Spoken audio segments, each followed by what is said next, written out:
হালদার ইলেকট্রনিক্সের তরফ থেকে DDJ 400 সাউন্ড প্রবলেম তোমাদেরকে আজকে দেখাবো। এটা শর্ট ভিডিও, ফুল ভিডিওটা আমি তোমাদেরকে দিয়ে দেব। এটা হচ্ছে সাউন্ডের আইসি সাউন্ডের প্রবলেম। ফুল ভিডিওটা দেখতে হলে আমার ইউটিউব চ্যানেলে যাও এবং ফেসবুকে তোমরা পেয়ে যাবে। এটা সাউন্ড আইসির প্রবলেম ছিল। সব প্রবলেম যে একই জায়গা থেকে দেবে সেরকম কিন্তু নয়, ঠিক আছে। এই আইসিটা চেঞ্জ করার পরে এটা হয়েছে, কিন্তু এখানে যে ভোল্টেজ ছিল মাইনাস ভোল্টেজ এবং প্লাস ভোল্টেজ, এটা ড্রপ হয়ে গেছিলো, ভোল্টেজটা ঠিকঠাক আসছিল না, লাগালেই শর্ট হয়ে যাচ্ছিল।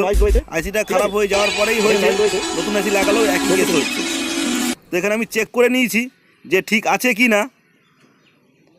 এখানে মাইনাস ভোল্টেজ থাকে আর কন্ডেন্সার ওই পাশে প্লাস ভোল্টেজ থাকে। তো এটা সাউন্ডের আইসি।